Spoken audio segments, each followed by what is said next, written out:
And of course, as I mentioned to you, I hope that you had a good time. I just wanted to share with you.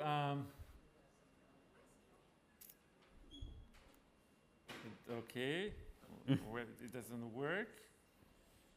Yes, it does work. I just wanted to share this picture, a big family picture that was really, really nice. We took, as you know, with Philip here, and I really want to thank Philip, the photographer. If we can clap for you. Okay.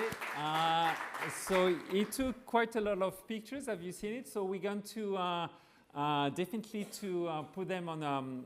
We give you the link once we will have made all the pictures together, so that you can download them and so on. And again, for the people, I'm expecting also to get the pictures we took on the boat, you know, with the funny one and so on. So you got the printed one, but I think that I should be able to get the one on the website. So that's the little. So that's what we're going to share with you. We're going to share some presentation and so on later on. So I think it's a happy and nice family. Not everybody is here now today, but that's okay. I think the best one are here, that's for sure. And then, so as you see today, I think this morning is very important because I think that we have understood a little bit better yesterday what we were all doing, what were the main concerns we had on different issues. But today we need to figure out, okay, what we do with this concretely. Okay, it's nice to meet.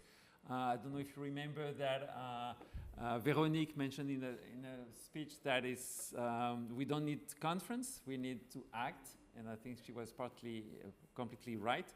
So I think it will be important this morning to figure out, I mean, what we do want to do together, what we want to do more together, or if we don't want to do anything, that's fine also. I mean, all the options will be, of course, open. So for that, I think that, and I don't know why it's, okay. So for that, I think that we requested long-time friend of the Grameen family that all of you know, and I will let Martin introduce him, to do our keynote speech for inspiring us about what could be the future of all of us here. So Martin, I'll introduce. Thank you, Philip. Welcome you guys again on the second day. I feel kind of hyped that Philip every time gives me the privilege and opportunity to introduce the speakers. Today's keynote speaker, I think everyone here knows his name, Alex Counts. It has become a kind of brand. Why? Grameen Trust was established back in 1989 to replicate Grameen models across the globe outside Bangladesh. So we brought the technology, then localized it. Alex did the opposite. He localized himself in Bangladesh first, then he brought the technology. So he followed the real principle of Professor Muhammad Yunus. He did the reverse. And now he is here. He is a prolific writer and a speaker, a great follower of Professor Muhammad Yunus. He founded Grameen Foundation, USA. He is the author of Changing the World Without Losing Your Mind.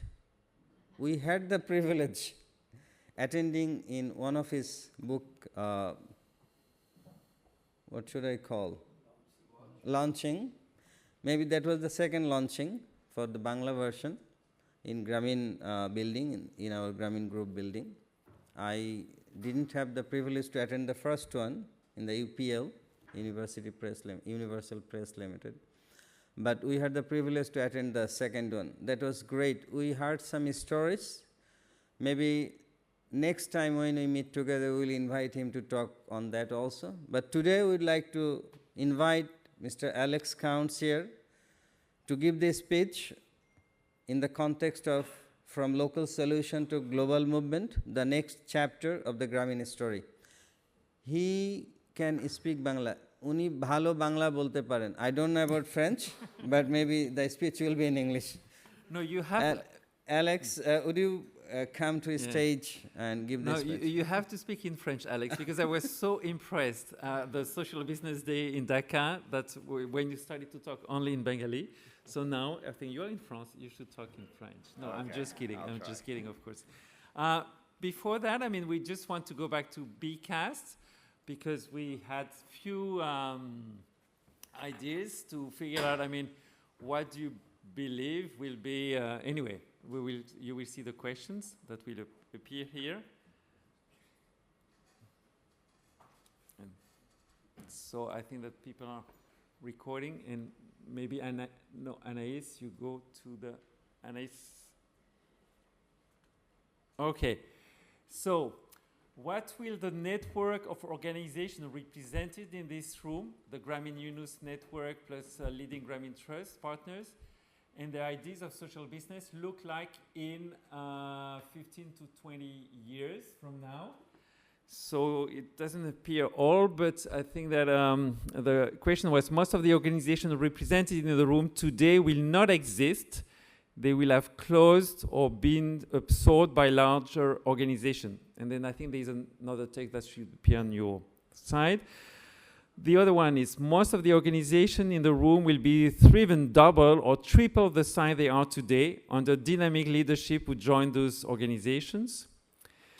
The few organizations in the room today that already have significant financial assets will be doing well, but most of the others, and I cannot read them, but I think that you can do this.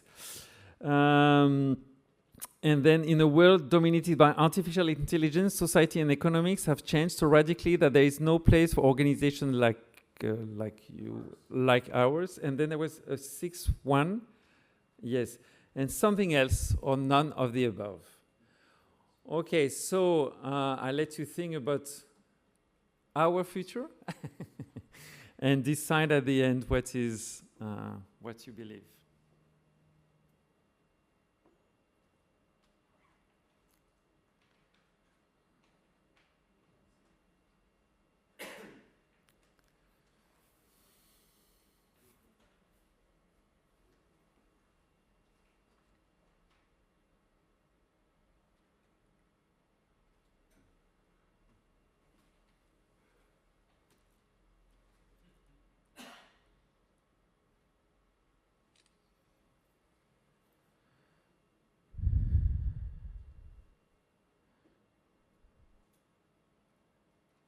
Okay, so again, let's try to be 20 or a little bit more. And then I give you the floor. I'll let you make the comment. Okay? Thank you. All right.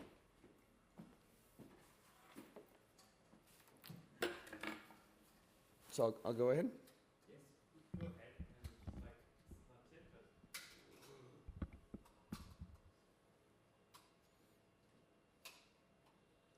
Well, it seems that many of you are optimistic about the future, which is good, and I try to be optimistic. But I also think there are some real threats to our network. So, but maybe I'll just go ahead. So, first of all, today is a really historic day, right?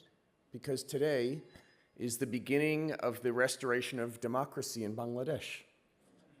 It's very exciting. And it's a historic turning point for Bangladesh, maybe a historic turning point for our family and our international network. You know, I want to, you know, Roshani said that the most difficult role was to speak after lunch, but I think it's the second most difficult role. The most difficult role is to be the first speaker after a night like last night. But I deeply appreciate being invited to speak by Grameen Credit Agricole and Grameen Trust, especially because I've been asked to, or I've said that I want to make some provocative statements. But I must say, and in fact, I will actually be critical in some ways of how yesterday was organized. But I will say that this was actually, I think, the best meeting of this type in the Grameen family that we've ever had. I really love the use of technology. I love the fact that we had a lot of time, open time for us to network and talk together. It wasn't so overly programmed. And the agenda was really modeled around, could we make some real changes in how we work together? So this was terrific, but I think we need to do better. And so I'm going to be a little critical of how we use our time together, but I do so reluctantly for 4 reasons. One is the organizations in this room, and a few organizations not represented in this room, they're part of the Grameen Yunus family, we've changed the world. Do you know, by the way, this is the 50th anniversary of the founding of Grameen Bank this year? Right? I hope we're going to celebrate that. I haven't heard anything about celebrating it, but Grameen Bank and all the organizations that have come out of it, we've impacted tens of millions of people, but that's not even the most important part. We've changed, the thing we heard so much yesterday, we've changed mindsets. We've changed what people, the idea of financial services for the poor. We've changed the idea of business. We've operating programs on at least five continents. And we've actually centered, when you think about social entrepreneurship, what country comes to mind? When you think about technological entrepreneurship, you think of Silicon Valley.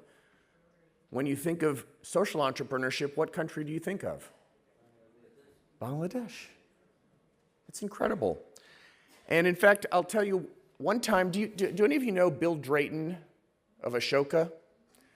So in 2011, when Professor Yunus was under attack, I went to Bill and I said, Grameen Bank might be taken over by a hostile government, and was this all, did everything we do, was it a waste? And he said something very interesting to me that I think is, he said, you know, Professor Yunus, you, other people in this room, he said, regardless of what happens to any single institution, you showed that the world's poor women are bankable. And no one could ever reverse that. Right? That genie is out of the bottle. And you all did that. And I said, wow. And that's an incredible accomplishment. And there's nothing that ever can happen that will reverse that. So we've accomplished a lot. So don't mess with success, right? Also, the people and organizations in this room taught me so much. They really developed me as a human being, as an adult. Professor Yunus, I recently gave a speech about the 16 most important things Muhammad Yunus taught me. One for every 16 decision. But also, it's not just him. It's Ashraf sir. It's Haikhan sir. It's many other people. Rotan Nag. I mean, the people in this network have done so much to make me the person that I am. And Dory and Cora. By the way, I'll just share with you a couple of the things that when I gave that speech about what Professor Yunus taught me, he taught me that you should look forward to conflict and challenges and difficulty. He said to me once, he said, a skilled captain cannot show his skill on calm waters. Right? And so whenever I was facing a big problem, I said, this is a moment for me to shine and learn. I learned from him that you can have a big vision, but you need to work very hard to incrementally improve every month and every quarter. So you're an incrementalist tactically, but you're a visionary kind of at that high level. He taught me that there's no substitute for expressing care and concern for your colleagues when they're in a moment of need. How many people here Professor Yunus reached out to when they were sick, when they were going through a difficult time, when they were having a family emergency? And you say, my God, Muhammad Yunus is paying attention to this problem I have? But that's part of his brilliance. He leads by example in his hard work, in his austere life, his simple life. He's willing to change his mind when he has new information. And he puts himself around people who make him laugh. Have you ever noticed that? Right? He loves to be around people to just kind of be light. So these are some of the things that I learned. I would encourage you all to write down, what did Muhammad Yunus teach you in the last however many years you've known him? Well, the third reason I don't want to be critical is one likes to conform. One likes to, simply pat ourselves on the back. And lastly, I don't think the world right now needs too many more Americans telling non-Americans how to do anything. But I feel I do have a responsibility. And let me play a little thought experiment with you. In 15 years from now, so I talked about 15, 20 years in this question. 15 years from now, what will it be the 100th anniversary of? The birth of Professor Yunus. Hopefully he will be alive and will be still leading us. We don't know. But at that time, what will his legacy be? You know, they celebrate in India Mahatma Gandhi's birthday every October 2nd. Unfortunately, India has strayed far from the ideals of Mahatma Gandhi, in my opinion. So in 15 years, where will we be? Now, we can be very optimistic that our organizations will be thriving. I think there's also a possibility that most of our organizations will not exist. That many of the ideas that we hold so dear, such as social business and a certain type of microcredit, will be kind of forgotten. And I think we need to take action now so that we can have a better future. So what do we need to do? Well, I think we need to be smarter in how we work with each other and how we use our time together. And secondly, we need to be more pragmatic and realistic and proactive in relating to a changing world. The world is changing very rapidly, and I'll get to that in a few minutes. So what can we change? Well, first of all, I think we can change in how we organize meetings like this in the future. Again, I think this is the best Grameen family meeting I've ever been to, but what could we change? Well, first of all, I don't know, do we really need another bag? Do you all have a lot of conference bags? I do, but we got another one. Let me ask you, how many people here in this leadership meeting are under 30 years old? Okay. 2, 2.5, 3, okay. How many are under 40 years old? A few more. I think that especially Gen Z, the generation that's going to inherit our organizations, are pretty much absent from this meeting. And they were certainly, what do you think the average age of the people who were on stage yesterday were? Very high. So, and if we asked, I won't put the Gen Z members on the spot, but what if you think that people under 30 in our organizations were listening back there yesterday, what do you think would be their general comment, anonymous comment on the proceedings from yesterday? How do you think they would characterize it? Boring. Probably right. So, again, I think we need a lot of work to do. How are we going to include the next generation? For example, why don't we have 15 3-0 club members here? Or why didn't we at least have a comprehensive report from 3-0 clubs so we as people that are of an older generation know what's happening? I hope that will happen in the future. Also, another thing I'll mention, when do you think we started our meeting yesterday at 9:30? What was the time that the first woman spoke from the stage? No, but what time? So 11:45. I paid attention. I think we need to do better. How many of you began your experience with Grameen or your organization as a client? Okay. 1. So this is an innovation I think we need to take more seriously from Professor Yunus, which is, can we involve clients in our governance, in our ownership, and in our management of our organizations?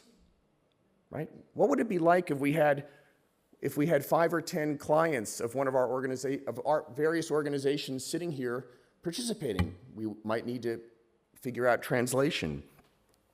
But that was, I think, the biggest innovation of Grameen, one of the biggest, was having clients own the bank. And thank God for CARD. CARD is at least one organization that took that idea seriously. By the way, I think it's kind of a little odd that we don't have a leader from Grameen Bank here with us. I've met the new managing director of Grameen Bank. He's a terrific guy. And hopefully, again, he can join us as we celebrate the 50th anniversary. Also absent from this meeting here, and there are lots of reasons, I don't really understand all of them. We don't have any of our leaders from Japan, China, or India. 3 of the 5 largest economies in the world, very influential countries where Professor Yunus has developed many allies, and yet they're not with us. And lastly, as we think about how we used our time yesterday, I think most of the things that we heard, especially if you had read this in advance, most of the things said from the stage are things that we already knew, or things that we all agreed on, or both. Which is why most of you in the crowd were checking your phones and your computers during the proceedings, right? Now, if we had actually spent the time here talking to ourselves about things we disagreed on or that we didn't know, new information, I think there would have been much more active participation. And then just a couple of other things is I think we can do a much better job in terms of a coordinated fundraising approach across our organizations and our network, and a better communications approach, because the world is really confused about what are Grameen organizations, what are Yunus organizations, how do they all relate, do they have overlapping mandates? So these are things I think we need to kind of get more serious about. Now, we need to confront the new reality. The new reality of the last few years is that the whole view of microfinance and microcredit has changed, right? Up till 2010, almost everything said on the internet about microcredit, microfinance was positive. Between 2010, 2015, it was mixed, positive and negative. And since 2015, it's been pretty much absent. But what is there is often negative. What do we have to say about that? What do we want to do about that? The research community has been out to get microcredit and microfinance, and to some degree social business. In fact, if you go within international development, if you were to walk the halls of the World Bank or organizations like that, and you were to ask about microcredit, microfinance, they'll say, oh, that's something they tried back in the 90s, and didn't that fail? Right? Do we have a position on trying to change that mindset? We don't believe that. I don't think that's true, but that's what a lot of people have come to believe. Do we have a communication strategy around that? Professor Yunus's solution, and I think it has some merit, is he said, well, I'm not in favor of microcredit, I'm in favor of Grameen credit. Okay, that's a start. But ultimately, that whole idea never really caught on. So do we need to double down on that idea of Grameen credit, or do we need another communication strategy? And to differentiate the kind of credit that we're involved in and some of the credit that's out there. We need to acknowledge that for 15 long years, there were significant, consistent, sustained, and well-financed attacks on Professor Yunus. Right? And that has impacted what is possible for us. And it's terrible, it's despicable, but that's reality. And so that has impacted the Grameen brand in India.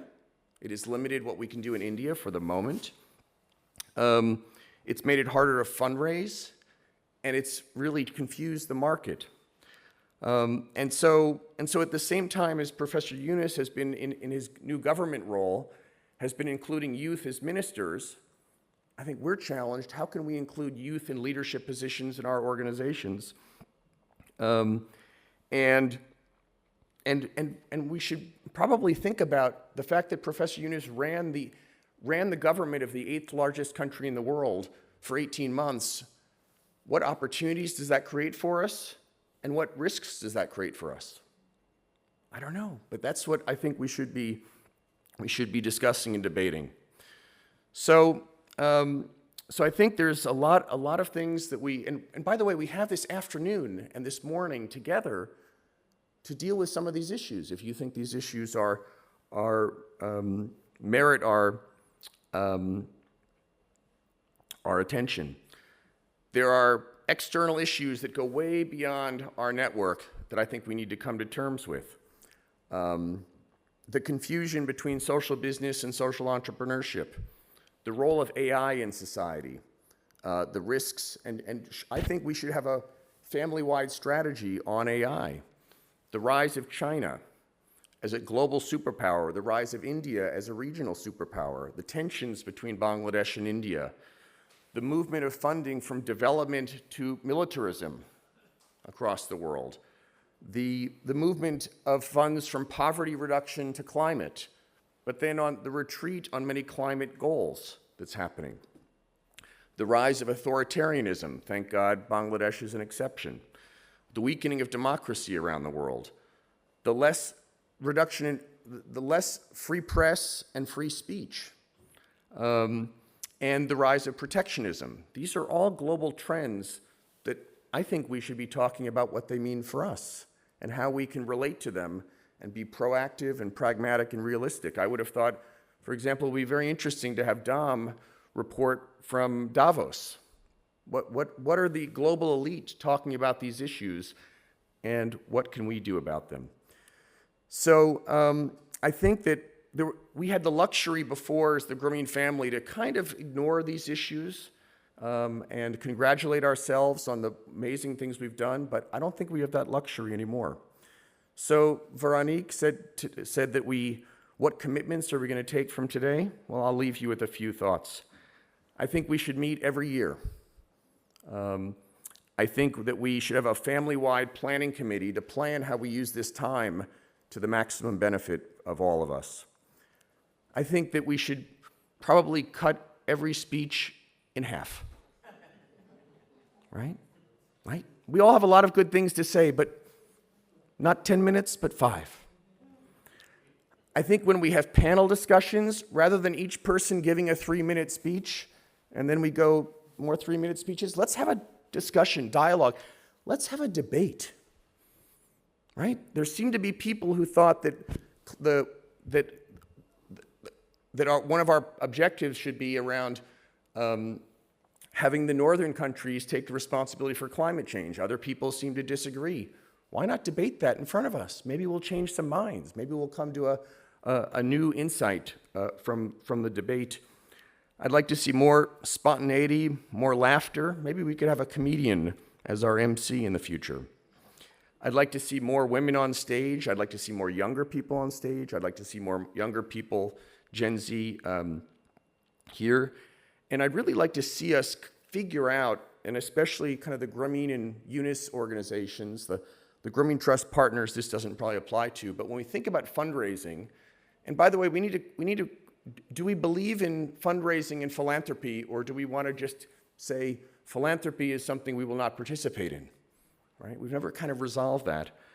But if we're going to engage in philanthropy, then I think we should probably try to operate like a university does, where you have the business school, the medical school, the law school.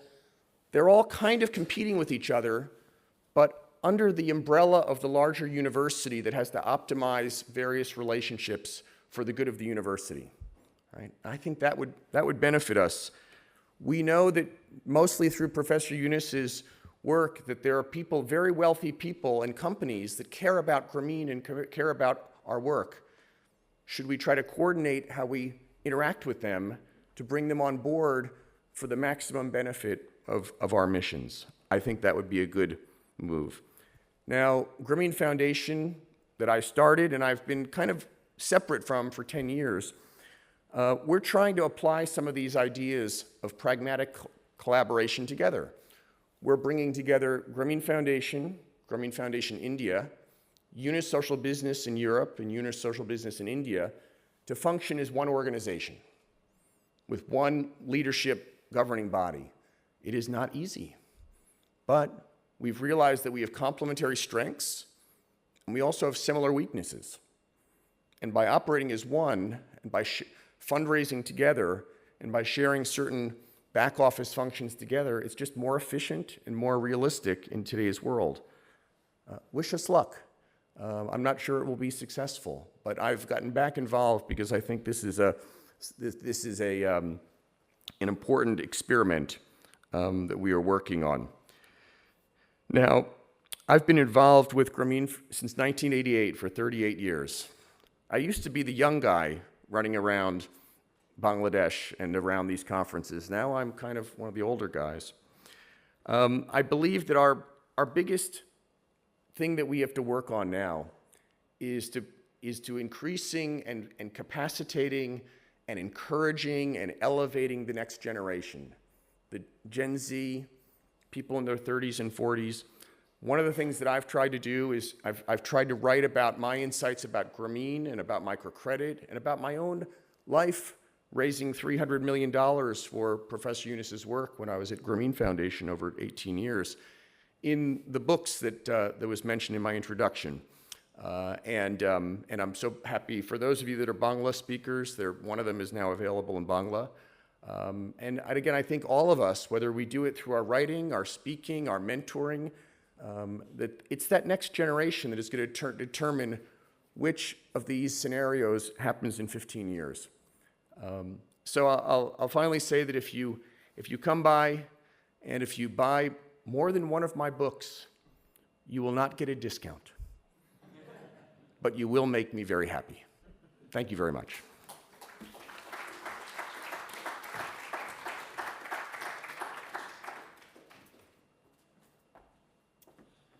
You did the job. That was really expecting. Thanks a lot. I think that we need definitely to be challenged by the way we do things, by the way we think things, by the way we share our view and so on. And a lot of your points were partly right. And it's good reflection for myself and Martin that we organize this. And we know that we still need to make big improvements in some parts. Anyway, so I think it's, and I think we need definitely, yes, to have some provocative, discussion and different vision to try to see how we're going to move forward. So I really hope that this speech will give you a clear reflection about what we can do together. And that's why now we would like you to go into, disseminate into workshops, smaller groups, to get into dialogue, what you were mentioning. No, what Alex was saying, that we need to have a lot of debates instead of the panel. So let's go for debate. So at least one of his wishes is, capitalized now. Yes. So that's why we wanted to that you go to different groups, so that for a little bit more than an hour and so on, you're going to debate on yes, what next. Alex says we should meet at least once a year. Why not? What do you think in terms of working together, doing things more together? I think we do have, and I'm pretty sure you do have a lot of ideas about what could be the features of this gathering. So to be very concrete in the way we're going to do it, here we've decided to assign people in different groups in order to spread the groups between people from different organizations and so on. We didn't look so much in terms of gender issues, I'm sorry. I think that, let's be very concrete. So there is one group that will be with Tasmina, and they will go in room Occitanie, which is on the first floor. And in this group, we would like to have Lerato, we would like to have Jasper, Julia, Alexander, Corazon, Calum, sorry, Dominique, Edward, Catherine, I'm not sure she's here, and Sylvie, she's not here. Anyway, so we would like them to go to this group. So each group will have to organize themselves. The idea is clearly that there should be one reporter, because once we come back after the break, the reporter will be there to explain to us what has been the main discussion you had within the group. So we let you organize yourself within the group, and we let the people, of course, organize that way. The second group will be in room on the first. There will be 5 groups, so don't worry. Here there's only so the group in room Aquitaine, which is on the first floor, will be with Martine, with Mandisa, with Jacopo, with Martine, with Abdul Kalam, with Suzette, with Dory, with Clément, with Zairul, with Samina, with Vincent, and Sarah. I think that Sarah, she's not here. The third group will be first on room France-Comté, which is with Haikan, with Ms. Shankar, with Alessandra, with Fatih, with Marine, Alex, Cyril, Florida, Robiul, Advin, and Hanadi. I'm not sure that Hanadi is with us. And then we have a problem, Anais. Where is the group 4 and 5? No.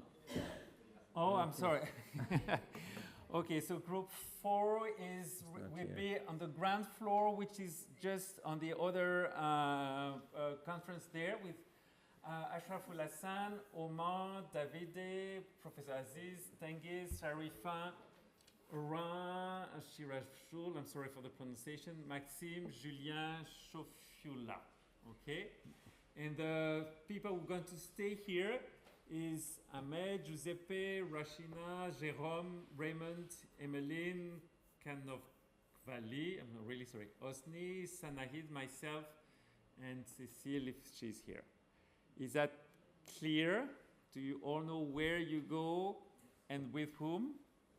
Okay, so we started a little bit late, so it's 10 o'clock, but okay, let's make it an hour. If you want to take more time for, you can do it because we're going to have the break at 11. Okay, so is it clear who's going to be with whom? So please, you have to get one rapporteur, and then we let you decide how you want to work. Yeah. Okay. So have a good discussion, good meeting, and we see each other back at 11:30 after the break. Okay, and we'll let you take the break whenever you want. Okay. So they will make it in half an hour going for break. We'll see. Yeah, we'll see. After 11. Yeah.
three, you're here, I'm here, Jérôme, Raymond, I didn't see him, and Merlin, I don't know.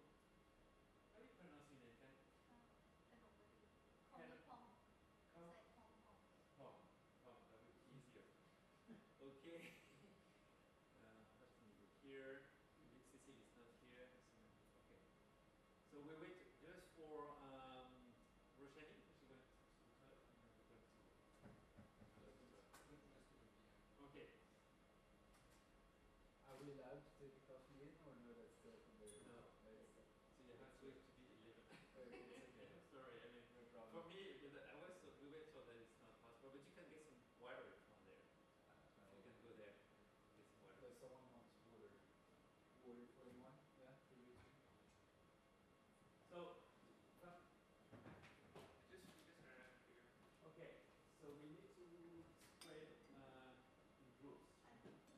So this is your name. You're in the group. It does. Okay, you're with us. Oh yeah. Belgium. Okay. I work in You're group 5. Oh. Yeah. Okay, so you stay here. Okay, you see here. You. Here's group 3. So group 3, you go to the first floor and the room of Franche-Comté. You're here.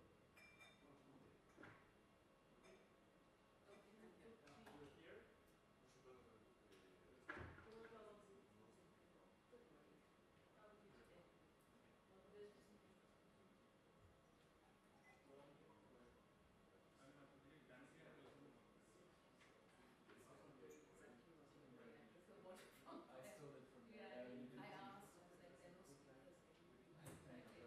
Yeah. Yeah, because I asked for a coffee initially. And I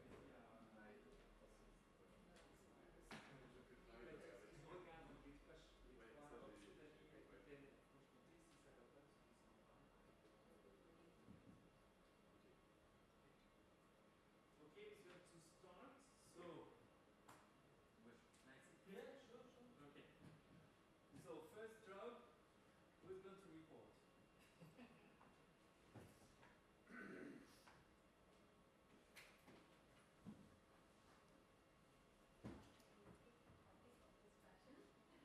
You see, who has No, the topic is for me is quite simple. Is that what do we do next? I mean, do we stop here? We had a nice meeting and so on, and we all go back home, and that's it.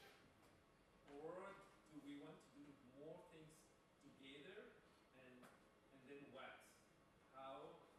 What would be the ideas? What would be needed as a Grameen family to do? So that's the main ideas we would like to share, and maybe to come up with some concrete ideas as well. Because I mean, it's important not only just to say things, but I think we need to find out something a little bit more concrete. So.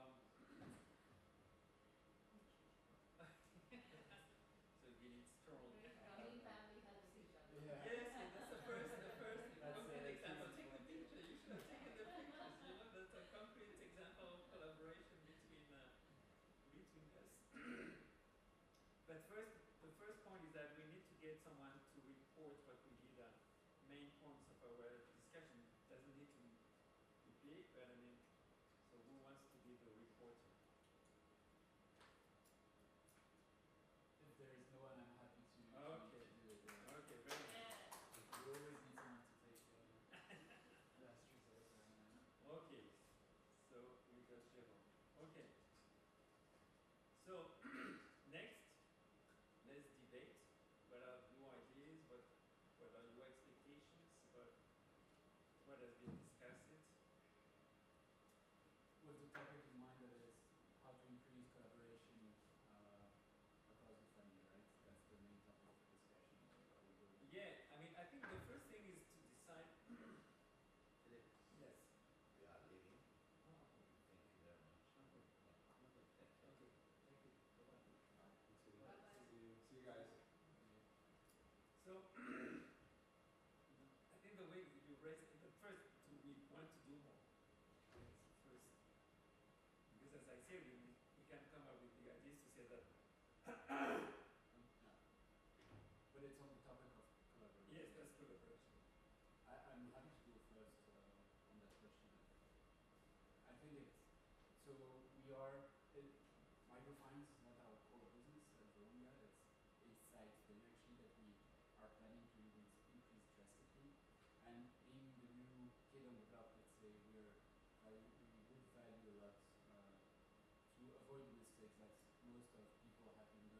guess, in the past 6 years. And so, all that to say, very simply, I think it will have tremendous value in just exchanging best practices, and especially have a way, a formalized way is not the right word, but a way to easily reach out to other people who have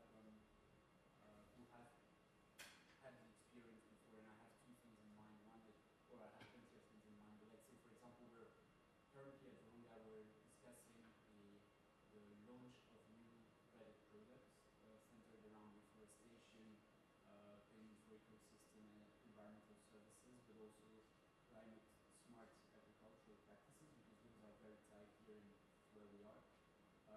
But maybe someone has solved that problem before, or has gone into the analysis of what was different.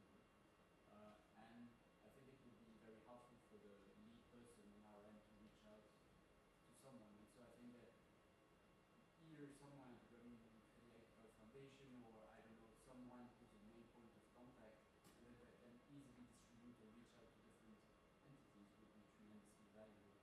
The second point is, at Virunga we have certain KPIs, and we were discussing with Alex yesterday at the dinner table.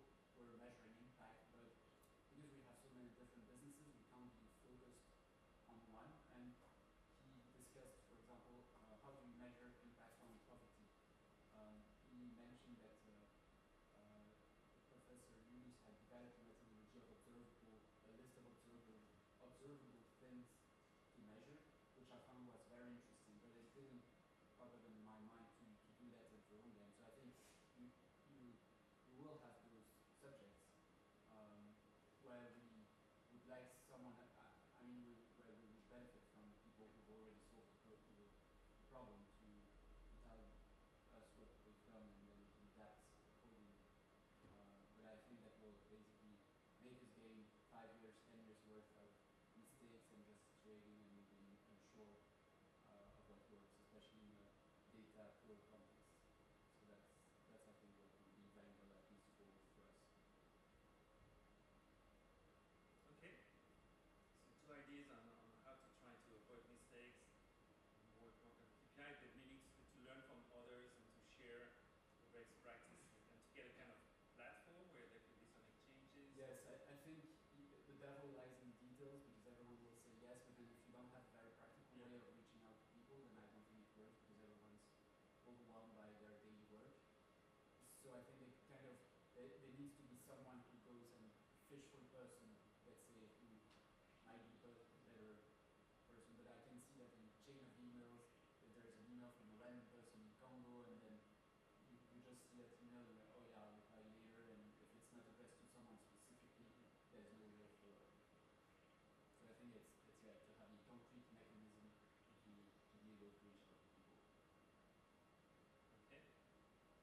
idea here is to think about it as a network, what we can do. I mean, and here the way you describe it, I see it more as, well, as an organization that can be done. I mean, I don't see how it links to network activities and so on. I think we can get in touch with the network of social entrepreneurs still active. So some kind of philanthropy, they create a big business, but now they would like to create some kind of give back activities. So they can help, for example, migrants to learn some skills, and later on they can have an independent firms using microfinance. Because when we try to do some talks with entrepreneurs, some kind of debate, we can collect different interest from different kind of firms. They would like to do that. In addition, given the CSRD, so the corporate social responsibility report and so on, this kind of activity can be used also for this kind of report back. Because they create an impact socially in the community. They can have some kind of interest to do that. Not necessarily that they use this kind of reporting outputs to do this kind of stuff, but they like to do that because in some sense a kind of give back to the community. After people to learn something, they can get money to be independent after 1 year using microfinance. So start with social with this firm, and the next step is microfinance.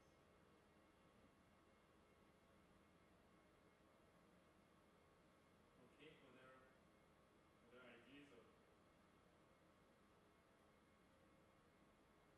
I think my question that I practice with, who are we? What do we want to be? First thing is to have a purpose. And maybe we should go around the room asking, we had a couple of, we talked about exchanging best practices, we talked about mentoring and learning and coaching and exchanging ideas, we've talked about regular meetings, we've talked about technical assistance, for which we need to raise funds, and so on and so forth. What's the purpose? I think the first thing is, what's the purpose of the collaboration, and what kind of a format do we want to be? I mean, there are all kinds of networks in the world. Is it going to be informal? Is it going to be formal? And so on and so forth. So maybe for me, I'm just kind of still at that stage. Maybe people want to share what their views on this is. What is your view on network?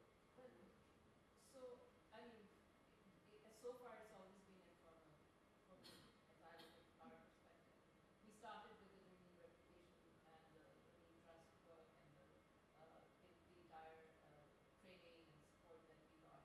So the first few years it was very intensive. Of course, we were piloting. And then over the years it became very informal. But every 3 or 4 years, I go back to Bangladesh to sort of learn and see what new is happening. That was always on our own initiative. So I'm just wondering, what is the idea behind?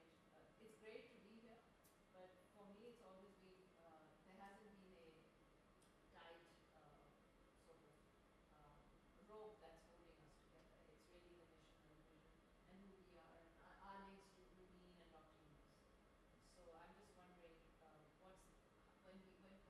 my question is actually when you thought of getting us all together, what were your expectations?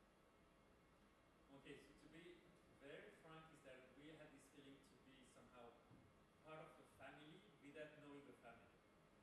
I mean, without knowing, I mean, we knew you, for example, a little bit, we didn't know you at all, we met in the past, we didn't know you at all, I mean, we didn't know you at all, we heard about you, but, so there was this idea to say, okay, there's this Grameen family, but we don't know the nephew, we don't know the uncle, we don't know the auntie, and so on.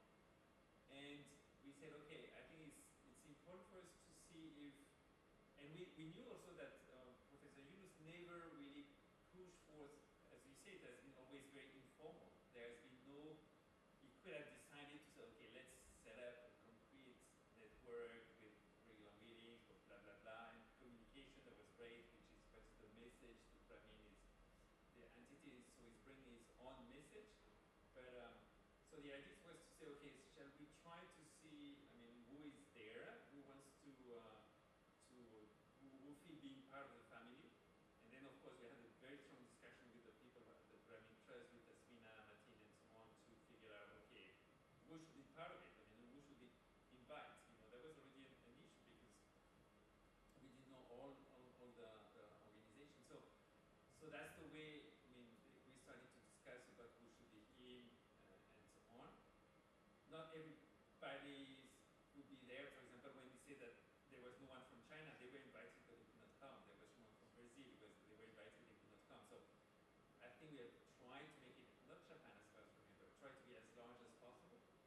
But now the idea is, okay, we believe there is a need, or we could be strong together. We believe that, I mean, it would be very useful to, like, we believe we could be much stronger together with a common voice, and exactly what you say, to say, okay, what are the, but we need to define. I mean, we need to define the purpose of the voice we want to have. We need to define the way we want to be organized. Should it be formalized as a kind of official network with some status, and then might be some cost, because to run a network and to make it efficient, you need to have a minimum of investment. And if you are members of the network, it means that you are at minimum paying a fees to become the members of the network. So do we want to go to something very formal, or do we feel comfortable remaining informal? And that's it. In my past work, I was the first CEO of the European Microfinance Network. So I started with Maria Novak, and then it has grown, and it's a rather big network and so on. So personally, I see very well what could be the advantage of kind of Grameen network, and how it could be structured and so on. But for that, we need to know if there is a need for it. I mean, we have been working together. I mean, we have been existing together so for many years. You many years, us 17 years. I mean, so is there a need to do more? Do you feel it, or remaining informal and so on, with maybe a meetings once a year and so on, or once every 2 years? I mean, I personally believe it would make lots of sense to have concrete network structures. That does what a network does. They do training, sharing experience, they do advocacy work, I mean, research, providing messages. I mean, they do this type of activities. So do we want to go for that? But then, of course, it means that we need to pay, and then we need to look for funding, maybe go to the EU to say what EU could be able to go. And you know, Alex was mentioning the fact that we should go maybe more together with funding, research, and so on. So again, are we ready to open our, I would say, our address book to say, okay, we're setting up this network, and then you can contact this and this. I know what I would like to do as a, you know, as I said, because, but again, I mean, of course, you know, I mean, to be very transparent as well, I mean, when we share the ideas, we were even not sure that Professor Yunus will agree, you know, because he's never done it before. So we were really wondering, really, let us meet somehow. So just to go back, we used to do that in Hong Kong. Okay. The replicators used to meet. That's how Rory and I Okay. literally got. Yeah, okay. So the first decade, maybe from 1994 to like 2004, we used to have these every 2 years. So the Grameen Trust would be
social business world that I have been attending for the longest time, I think the last 8 or 10 years, every year at the Social Business Summit.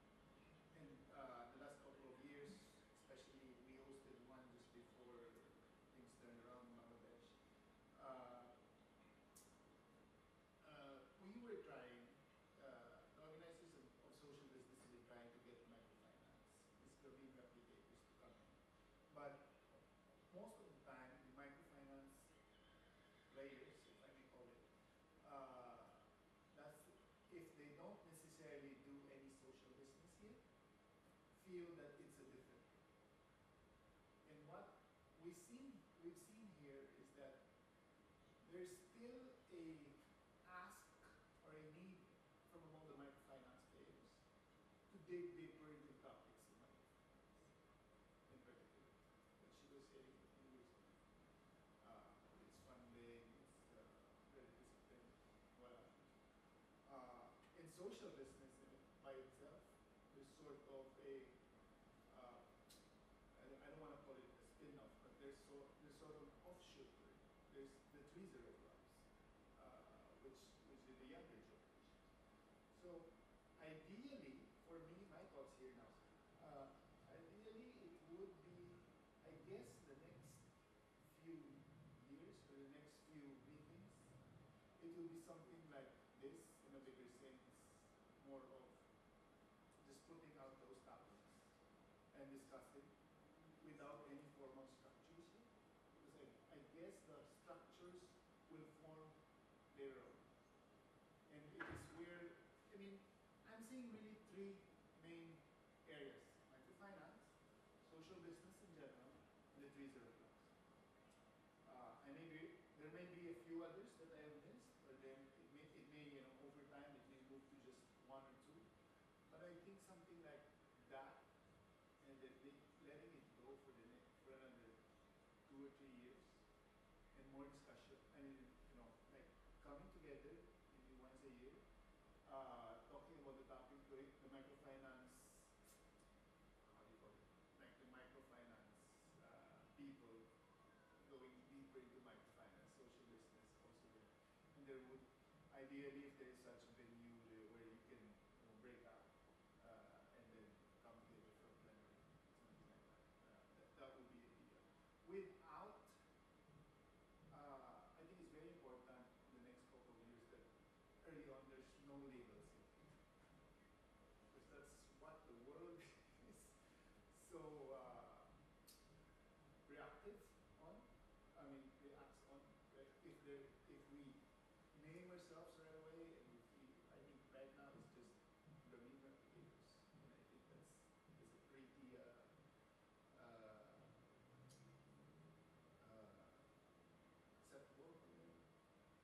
So yeah, I think those are my thoughts as to how we can move forward.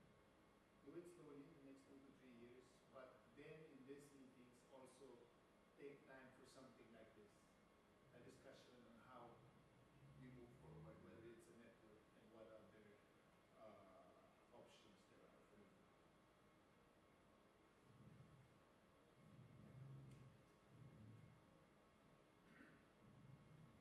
I disagree a little. It's okay. That's what we do. No, that's right. That's right. No. I would say for two main reasons. The first one is that I think that things are going too fast right now. There's been so many changes politically. There's been so many EIs, just amazing when you think about it.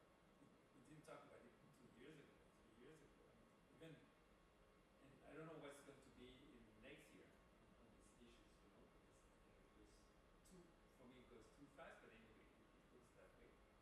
So that's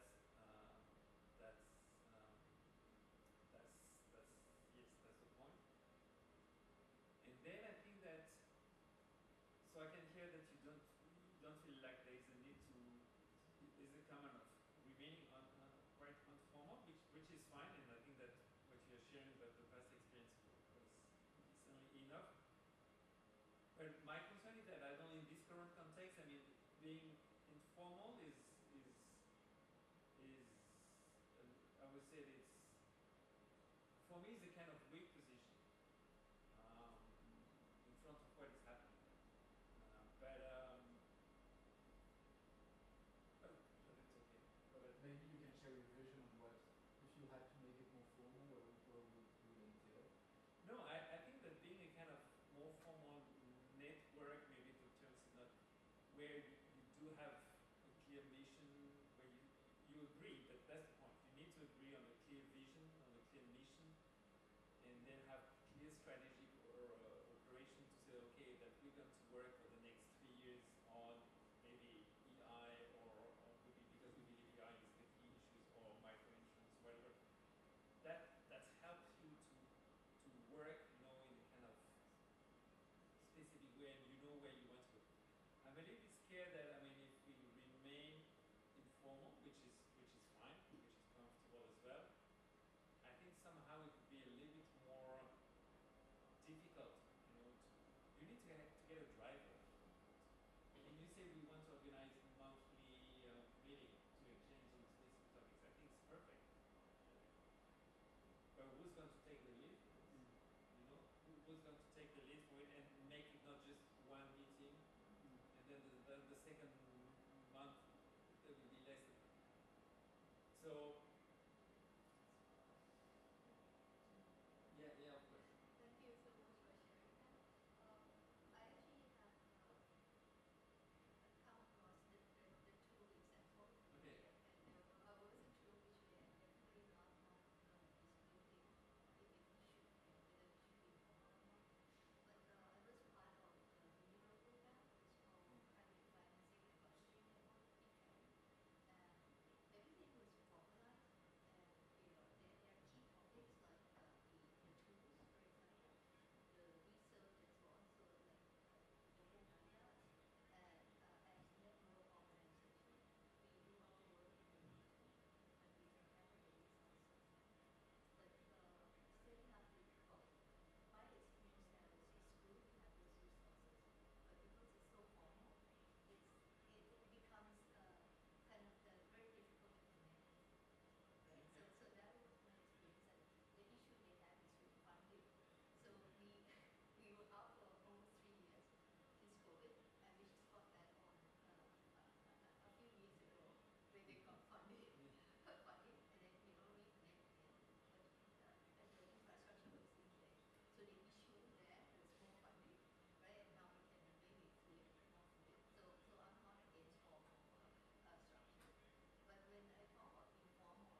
what the priorities are. I think that's where now we see, even in the microfinance space, even the small school, there's so many different priorities within microfinance. There are some that are especially on the more mature side. There are others who are slightly and it's very important to define those. And I don't think at this time we can come to an agreement that really these are the two or three things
be the message we're going to say, or what's going to be the message? Jérôme, you're going to share with us.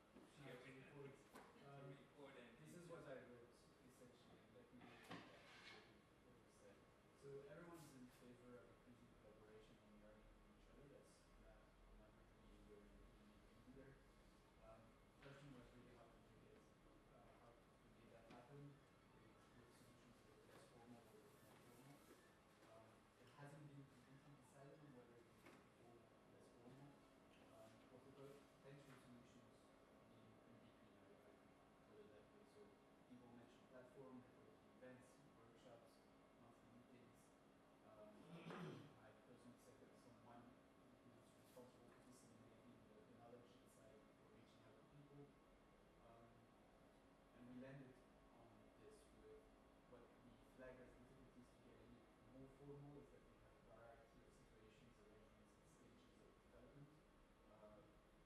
With, for example, social businesses and microfinance, we mentioned as communities or separate things. We mentioned also a need for harmonized communication. That's basically my takeaways of our session today. Does that capture it? It's less. Yeah, except that I think that your idea is to say, when the first question you raised, should be, yes, should be, what's the purpose? I mean that there's an issue on to define what will be the purpose of the site. I mean, if we want to formalize something, maybe it's a way to phrase it. Maybe to say that, because if it's I don't know what is your view. If it's remaining more informal, maybe the need to really formalize more precisely what's the purpose is a bit different. I don't know. Well, even if you're informal, Yes. even then there has to be a purpose. Yes. Purpose defining of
Eso que igual que si lo que direi perché io ho l'università che mamma che allora che parlavamo si vede che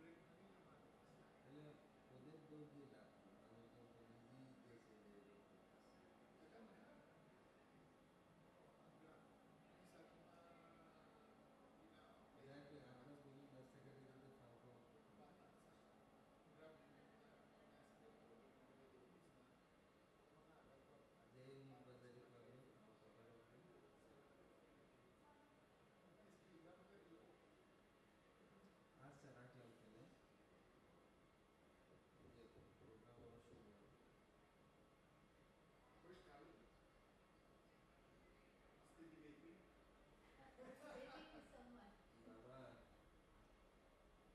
Are you going home today You're flying out to Bangkok? What time? তোমার কাছে কেউ কিছু জিজ্ঞেস করলে কিছু বলবে না। Are you in Sydney? Yeah, he wants to celebrate Valentine's in Bangkok. Yeah, does he have a Michelin star reservation? so he will be able to Yeah, it's every day yeah. You guys are like morning আচ্ছা রাখলাম or morning. Evening.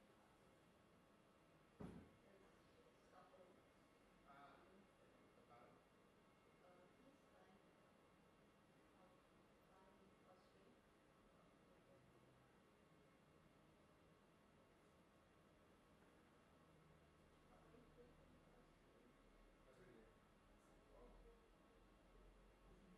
We're leaving tomorrow from Paris. Flying out from Amsterdam. What's the weather like? What's the situation for the country?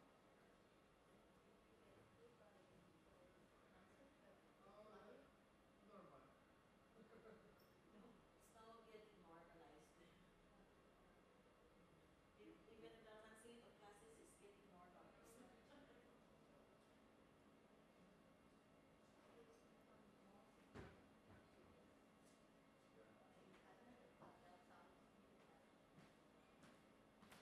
নতুন ভাই খুব চিন্তা করছেন মনে হচ্ছে। না না আমি একটু বাসায় ও আচ্ছা তাই নর্মালি একটু কথা বলছি। না না আসেন আসুন অসুবিধা নেই আপনি কথা বলেন। না না কথা বললেন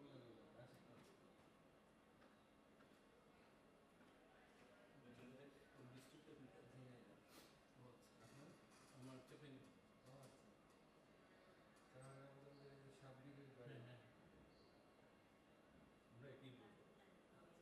ও তো বেশ এলাকায় দেখে হ্যাঁ কাজটা করছি। নাকি না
So I think we're going to start.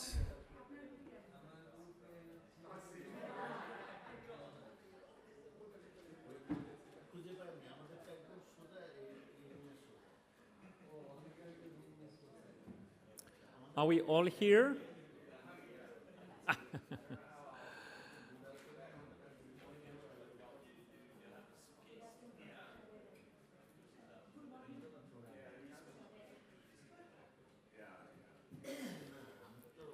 No.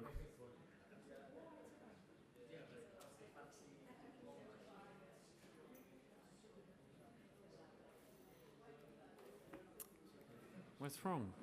Oh, no.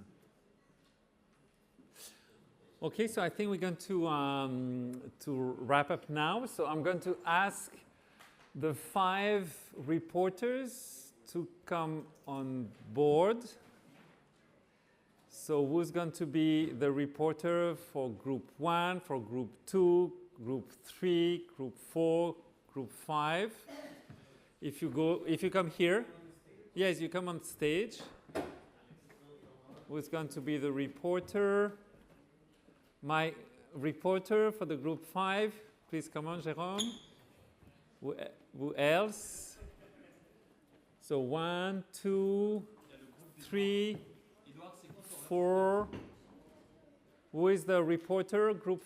We have 2 from group 3. Okay, so we have 2 people. It seems from group 2. Okay, okay. Group 3, 2 people. Group. Okay, are you all? Are you all there?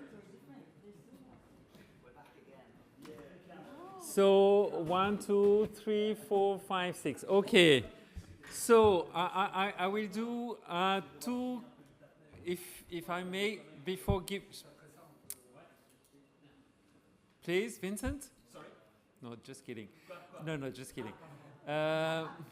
So I will wear my Alex hat to mention that we have only 2 women on the floor and 4 men. So okay.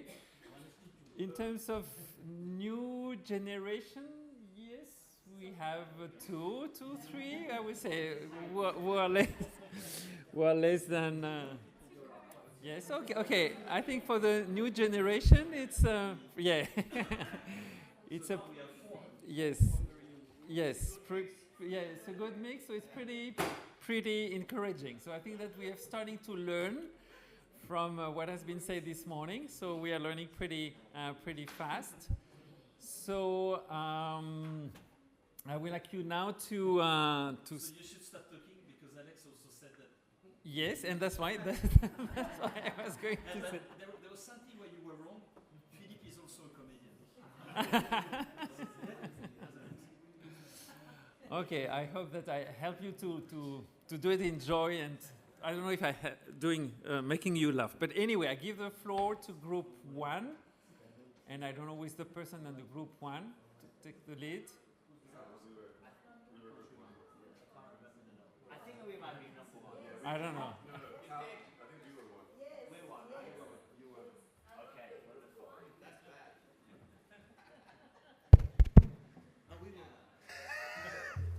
I raise you. Okay, fantastic. Well, we had a wonderful discussion in our group, and with the help of our dear friend ChatGPT, allow me to. They're able to make eye connection. So good, so good. So we coined ourselves, or our collective mission, the Grameen Alliance. And the idea of the Grameen Alliance builds on a long history of collaboration that began with delegations visiting Bangladesh and learning directly from Grameen roots. But over time, a global network has emerged, other organizations sharing common values, even if their missions slightly differ. Our visions are closely aligned around the 3 zeros, but we have not yet clearly defined the collective mission, vision, and theory of change of the alliance itself. The key question is, what is the purpose of the collective beyond our individual organizations? We all operate with different mandates, some focused on microfinance, others on broader social business topics, but the alliance could provide a platform that institutionalizes collaboration while preserving the organic, family-like nature of the movement. Our strength is our diversity, but diversity requires structure if we want to maximize network effects. There are several strategic priorities emerging. First, co-designing a shared vision, mission, and theory of change for the collective, something distinct from any one member organization. Second, developing a global platform that enables resource sharing, knowledge exchange, mindset development, and potentially shared fundraising. This platform could also clarify replication guidelines for social business and support transitions from microfinance into the broader social business ecosystem. Third, defining governance funding and management structures. We must balance institutionalization with spontaneity, ensuring structure does not suffocate innovation. We must also address how to manage funding power while protecting the independence of the movement. Fourth, clarifying our audience and impact. The Alliance exists not just to benefit members, but to make us all more effective in achieving global impact. That includes influencing institutions beyond our network, integrating social business and microfinance into policy, partnering with governments where appropriate, and engaging youth as pipelines into the movement. There are practical considerations. Resource limitations may mean larger gatherings every few years with smaller regular meetings in between. We need better documentation, stronger use of technology, and clearer positioning of social business within the broader Grameen philosophy. Ultimately, the Alliance should function as a unifying force, a global family that learns together, shares together, and evolves together. The goal is not simply to formalize what already exists, but to amplify it, so that together we can more effectively promote and develop Grameen microfinance as powerful strategies for poverty alleviation, climate action, and systemic change. The question now is not whether the movement exists, it does. The question is how we design the Alliance so it helps us achieve the world we are working towards.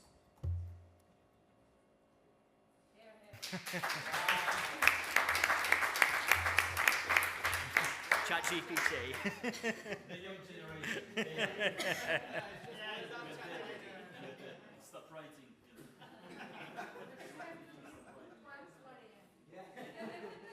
Very good check. I think this is a licensed version.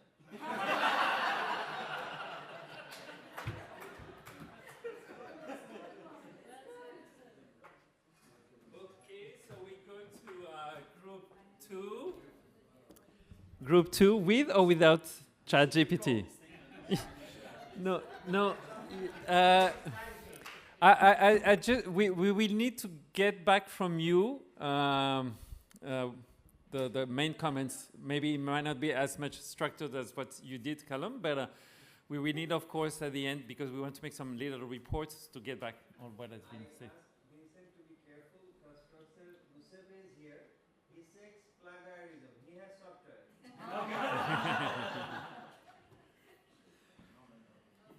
So group two. Where's group two? The 5 groups. I think we're 3. No, we were 3. Ah, so we're 2. Fuck. Okay. So, so first of all, we did not use ChatGPT. We used our brains. So obviously, we no. No, I think that kind of things that echo what Callum and his group has just said. I think there is for us a big need to start with a short-term quick win, which is to properly identify who we are, where we are based, what are our collective expertise, and how this can make us efficient in our interventions in the eyes of the external money providers, investors, which we may want to convince at some point of time. So there is a first recommendation, which is for all of us to join what already exists, which within Grameen, which is the Grameen Global Network, to register there, probably at some point of time to enrich the indicators, the data we will provide from our own organizations in terms of activities, what we do, how many beneficiaries we reach, and doing what. So this is an exercise of mapping this community and the network. The long-term vision at some point of time is to raise a big fund, $1 billion fund, we say. Okay, we agree we should start small. So let's start by $1 billion to raise more billions. We could call this fund the 3Z Grameen Fund. Okay, and we will probably have to organize, plan committees with a governance to reach this objective. This is a long-term objective. You cannot raise a fund in 1 year. It's probably 3-4 years to get there. But we believe that with the commitment of Grameen Trust, our own commitment, Grameen Credit Agricole, and as an impact investor, but also from the big banking group to which we belong, and also with the support of Yunus France, who has probably some interesting technology to bring to the table, we can organize, lead this effort, not for ourselves, but for this wonderful objective of raising this 3Z Grameen Fund. Okay? Thank you. Thank you. So you are the 1 billion guy in this room? Okay, we are the billion guys. Okay, group 3, you are 2, I think, reporters? Okay. No, you press there. Oh, okay. Yeah, I know. What am I going to do? So I insisted that the reporting from our group be not done by me, but instead be done by our youngest member, but I was overruled.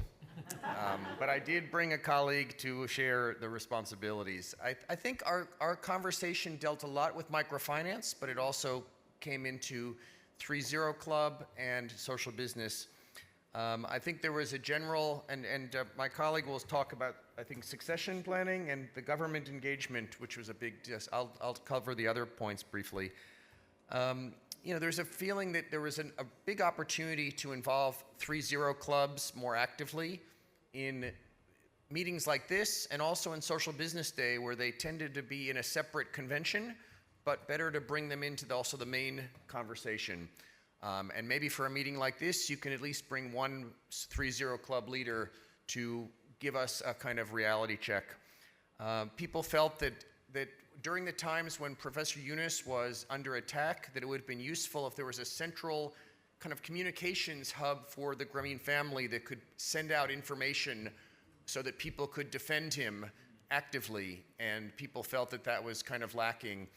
Also, a central communications hub could provide more crisp definitions of what we mean by what is a 3-0 club, what is a social business, what is Grameen credit, because we lack that kind of communications discipline sometimes. There was interesting 2 debates that began, but we didn't get a chance to play them out. One of which was, do we want to create a social business fund, an external fund, or do we want to rely on locally generated funds to finance social business? So there were 2 different opinions. Also, there was a different of opinion between should the 3-0 clubs start engage with politicians and become more of a political force, and as someone else said that would be the worst thing, and one of our members said that would be a very good thing. So this is potentially a future debate we could have. But also there was the feeling that 3-0 clubs could engage through their service activities with microfinance organizations. And on that point, there was a lot of agreement. And then let me turn it over for the other points, which were the main ones.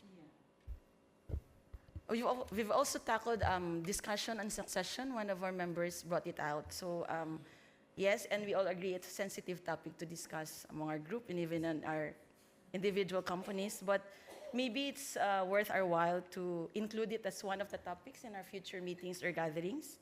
And also, part of it is you wanted to protect what matters most among us and what the future, the kind of future that we want to achieve. We've discussed this in Alex's presentation this morning. How do we see our group in 15 years' time? So maybe it's time to put it out there as one of the topics, bring people in, see if there's any best practice right now in the succession planning. Alex actually shared 2 from Bangladesh and India, and it would be worth our while to see it in action and how it's being done out there. And another topic was also in governance and government support and collaboration with our existing regulators, because there are some of us that probably their councils are not very supportive when it comes to microfinance changes and laws and developments, but others, like Philippines, we have a very supportive central bank, as what you heard from the previous discussion, from CARD and other things. So there was a question of, do you have microfinance council in the countries where you operate? How do they operate? Are they supportive? What are the advantages of having one? And including these discussions and bringing people in, probably from the regulators in one of our future meetings would be also worth our time and energy so that we can learn from them. So I guess that's part of the discussion. Okay, thanks a lot. I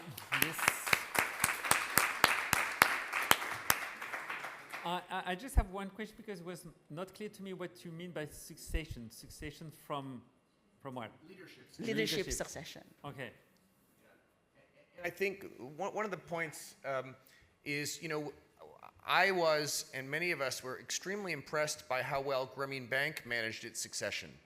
In the most hostile circumstances possible, Grameen Bank has actually thrived since Professor Yunus was forced to resign. And understanding how well that was done under the most difficult circumstances might help all of us think about how we can better manage this generational succession of leadership that's happening in probably many of our organizations.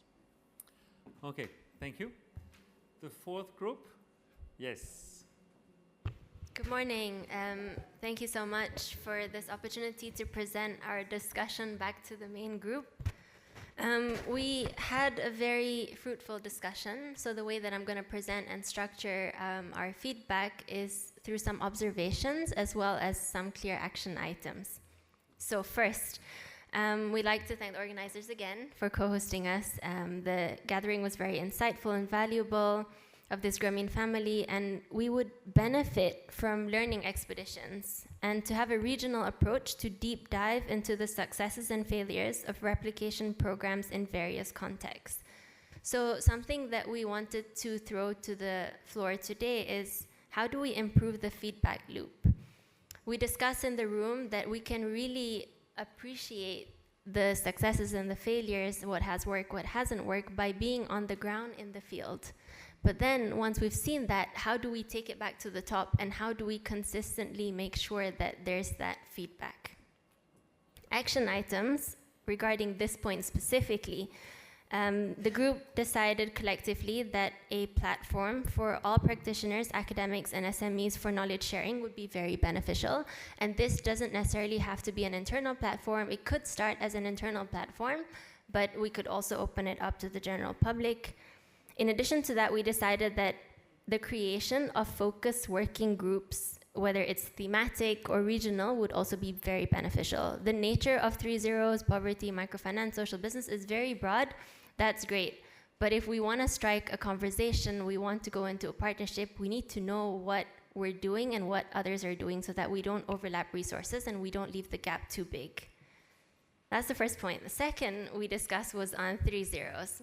3 zeros fundamentally involves a shift in mindset. That's something that we established in our discussion, and that's something that's important for all of us to take back with us. And the way that it's currently structured is that 3 zero entry point is through students between the age, or young people between the age of 12 and 35. Now, we talk about it a lot in this room as well. So how do we bring that to this level?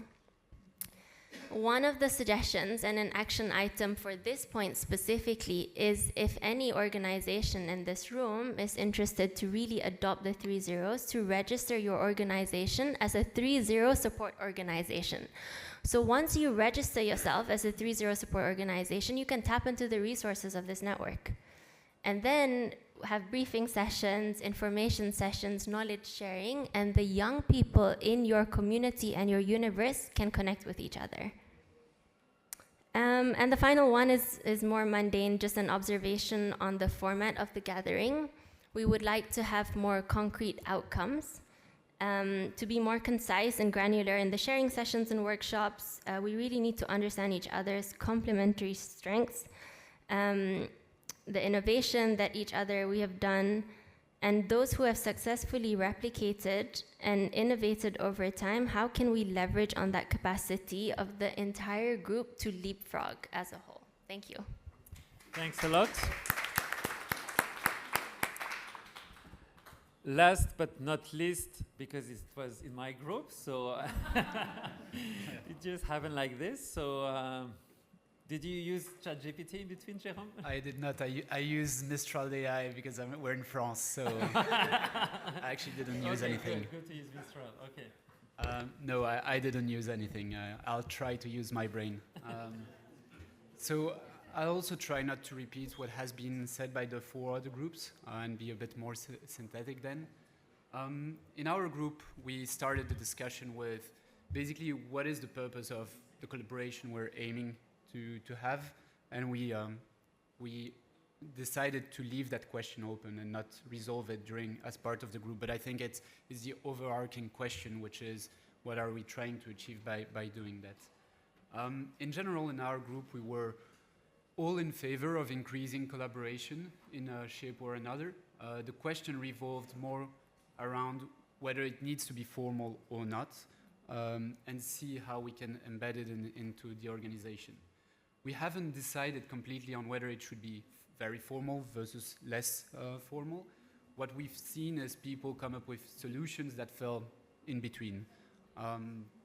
So I can cite a couple of ideas that we had.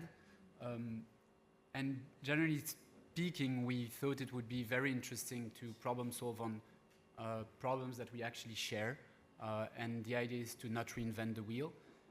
And that could take the form of, for example, networking events, platforms where you can exchange information, workshops dedicated on certain topics, and, for example, organize a meeting on a specific topic that has been identified by someone beforehand, obviously, and work on that topic every month. That could be also one person acting as a kind of knowledge manager or coordination of knowledge, who would be responsible of finding the best practices, disseminating it, or acting as someone who can just take a problem of someone and find the best person, the best partner who's already come up with that problem, and then try to match those 2 people. So in general, a bit less formal, in a way to keep the independence and flexibility of different partner organizations. One of the main difficulties that we saw in making it more formal was the variety of situations, arrangements, and stages of development of the different organizations. With social businesses being different than microfinances for institutions, for instance. We also mentioned, the need for a harmonized approach to communication was mentioned. And that left us to what we see as the next steps. What we identified is essentially we want to collaborate more. We have those ideas, but in an hour it's not enough to just solve everything. So our recommended next steps would be to have a partner, for example, Grameen Trust. I don't want to put work on you. Mentioned as a potential driver or center point of driving this forward, and making sure that we identify the needs of the different organizations and making sure that we come up with a solution that brings value to everyone. Thank you. Thank you. Okay, so lots of good ideas. Remain on stage for a little bit. I just wanted to open the floor to discussion if there was any comments, reaction, because we have heard about what some people say that were not exactly what has been discussed within your group. So I just wanted to know if any of you had some specific comments compared to what has been said, if they would disagree with what has been proposed or whatever, even if we saw some common lines offshore, but there are some little differences.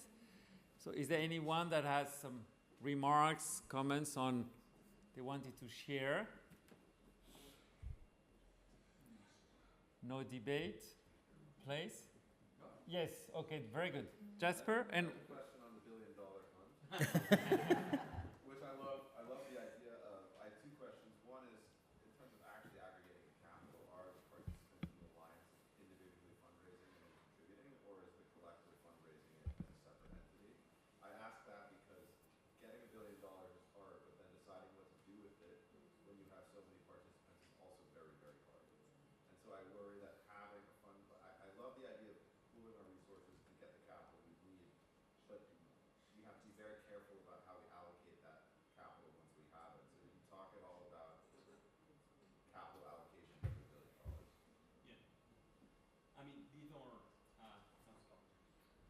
I mean, these are good questions, Jasper. Of course. I mean, that's an idea we live here. I think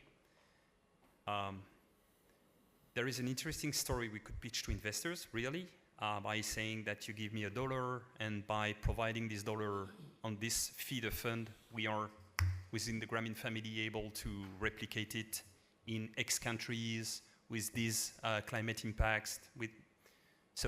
But obviously, we need a governance. We need to understand how we will allocate the capital to do what.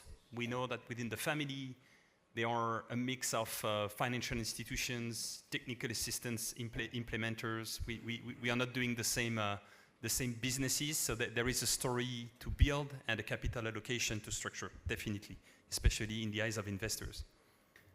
But it takes time. That's why when someone launched the idea within our group, I mean, I told him we've been raising funds for 2 years now. We are close to be there, but we are not there yet, while, you know, we've been investing money for 17 years.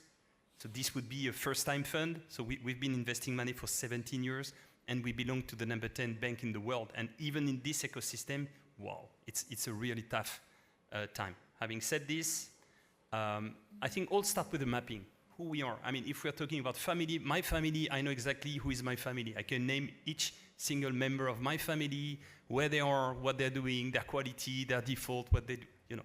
For the time being, it's not, I mean, in a very humble way, huh? Because as I said, I joined Grameen Crédit Agricole only 4 years ago, while the firm, personally, I'm not sure within GCA that we are able to name all the members of this family and who they are, what they do. We had an interesting opportunity with the former CEO of Grameen US to merge at some point of time. We discussed this, it's not secret, 2 years ago. And really, we discovered the activities of Grameen US. We were not aware of what you were doing, where you were based, the strength you had, the weaknesses you had. And it was, you know, it was about, in 1 month, giving an answer to a request for merger. That's too bad, because maybe we missed something here. I don't know. But the answer internally is that we are unable, while we belong to the same family, we were unable to answer and assess this. This should not replicate again. I mean, if any one of you at some point of time has a necessity to merge or to create an alliance with another, to be resilient, we should, you know, all the work we will build by structuring this community will enable us to be much more reactive. Okay, whether we will be able to raise $1 billion, I don't know, but the vision is great. The vision is great. Thank you. There was another question, Rato? Yes. My question is directly to the Grameen Trust or to the alliance, as you said it, because across all the 5 groups, there's a need for this collective platform where there is sharing of information. Is that something, whether it's a platform or I don't know what we call it, is it something that could be done feasibly in a very short space of time? This is now a question to the Grameen Trust. Well, thanks, Lerato, to bringing this again, because our rapporteur Vincent clarified that even during the discussions within our group members, we proposed that we revive the Grameen Global Network. Yeah, we have already one, but that's kind of localized. So we will have a discussions back in Dhaka with Grameen Trust management that either we can make it online, a common platform for the like-minded organizations under the umbrella of Grameen partnerships, so that even we are also having discussions regarding mapping this and setting some parameters so that we keep continuing the dialogue, looking for opportunities, yeah, unified decision-making things. And Jasper was asking about the $1 billion things. So we had the discussions that since we will be high-touch, high-tech, and we would like to include the 30 members, the youngest one, as advised by Alex this morning, and the talented women group of people. And CARD already proposed that they will represent more younger staff colleagues here. So we will develop this platform in a way so that we dream in a different way. As Professor Yunus says, that start small, grow big. So this is our very small dream. We would like to start with $1 billion, then we don't know where we stop. So that's the $1 billion fund we would like to be using in addressing any social issues we have, concentrating on the 3 zeros, because we would like to see our world zero, having no issues, no poverty, no unemployment, no net carbon emissions. That was the story of the 3 zero and the global Grameen network thing. Could I just yes, please go ahead. Add one point, because I think there was a very good comment in our group on the development of a platform as well, and the benefits of having a co-design process if we do build any kind of tech platform for this. Not only with it ensuring that it will be demand driven, but also there'll be an aspect of kind of cohesion and network building within the alliance or the group itself through that co-design process. So I think that's maybe one thing to consider if there are any discussions on how a platform's developed as we go forward. In our group, there was a little discussion on microfinance actors, social business, and 3.0. And there was not a consensus to say that if we should be together, because we have kind of different, sometimes, approaches, different history and so on, different type of people. So I think that it was a debate within the group, and that maybe also part of the vision and what we want. That will be question we have, I think, somehow to answer. I don't say that it shouldn't be separate. I don't say it should be together. But just to say that there was, at that level, if I'm not wrong, Jérôme, not a real consensus on this point. Yeah, that is correct. Which make a difference with some of the view that you shared. Any other remarks, questions in the group? Yes? Okay, so Edouard first, and then you after.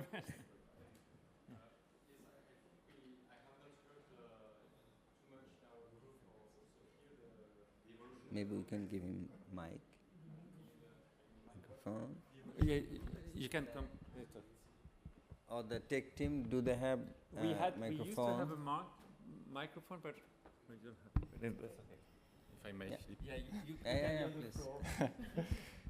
I think we have not really reflected on the evolution of the context in which we live in, the great decrease in international aid, the great increase in conflicts, the changing paradigm in which we live in, and what does it mean for a kind of international alliance that we are mentioning.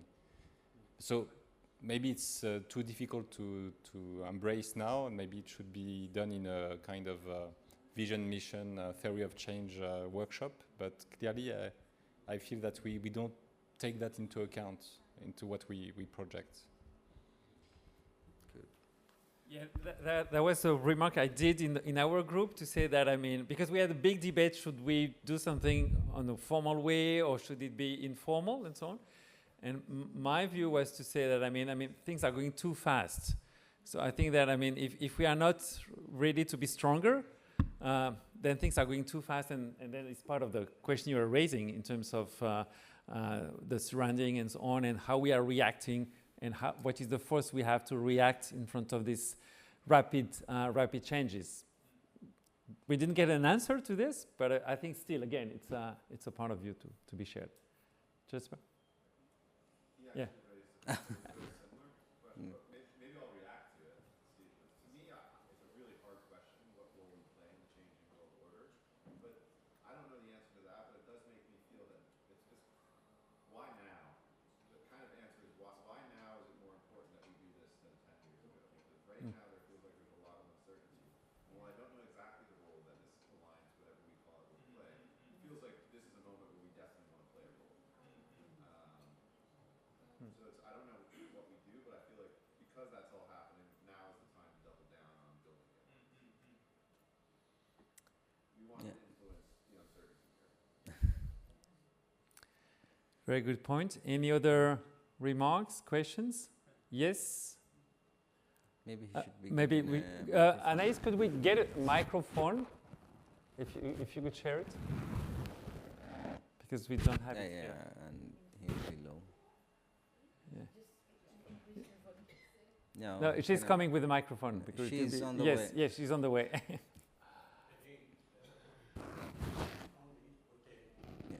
Yeah. Thank you.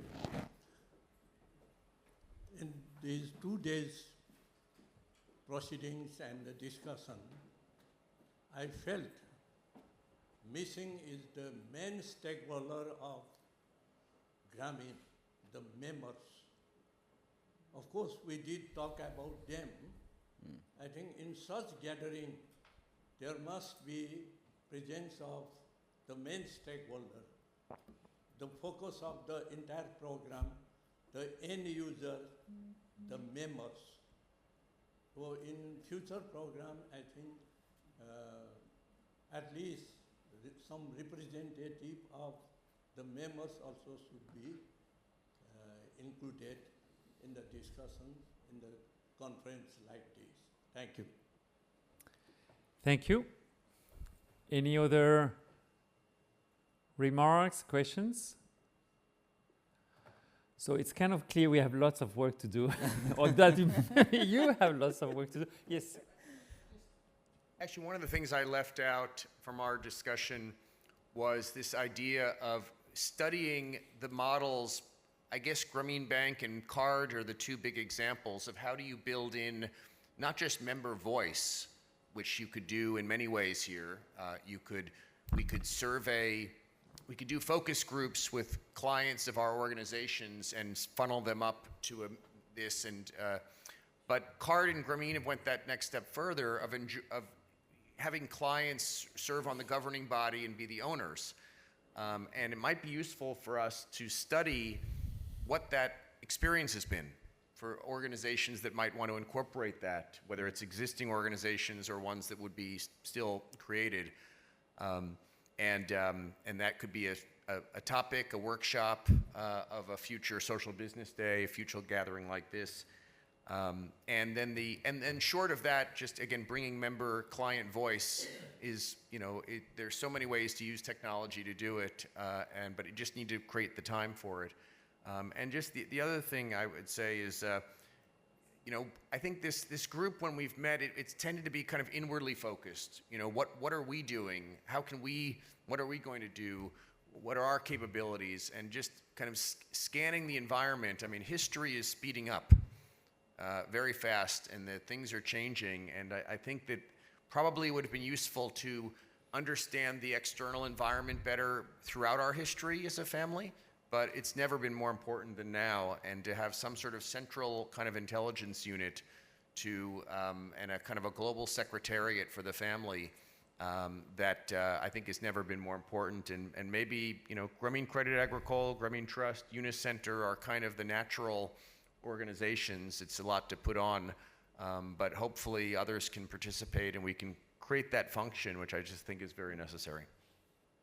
Yeah, just Alex, for your kind informations, another organizations, Grameen Yemen Foundations, they are joining the fleet of bringing their members to the ownership structure, and their groundwork is almost done. So hopefully you will see another organization who is adding to this list. Mr. Omar Suaidi is here. So. No, he said that Grameen Bank Card, they're already there. So Grameen Yemen Foundation is following the same structure. Okay, any more? No? So congratulations to all of us. So let's hope that there will be concrete steps after this discussion. We got lots of ideas, and I think we're going to further discuss. I think I would like to propose one more thing that we didn't do during our discussions, group discussions. That I think we should have a follow-up time frame thing.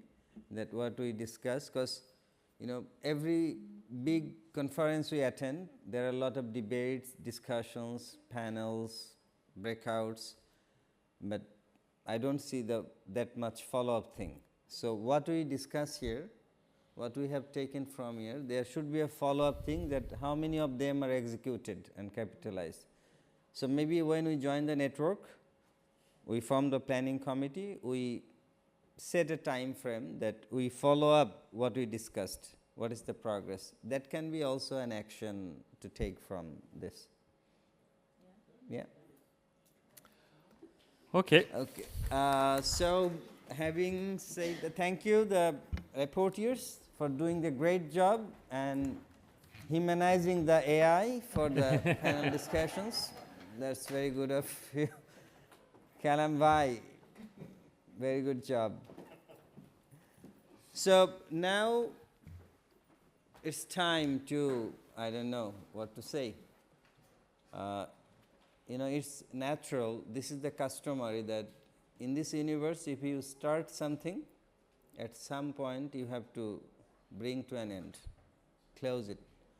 But we would like to take these occasions, closing occasion, as the gateway for the new beginning. So this will be a transformative closing remarks. In this regard, I would like to ask Mr. Ashraful Hassan, Chairman of Grameen Group, to give his closing remarks on charting our shared path from dialogue to action. Mr. Ashraful Hassan.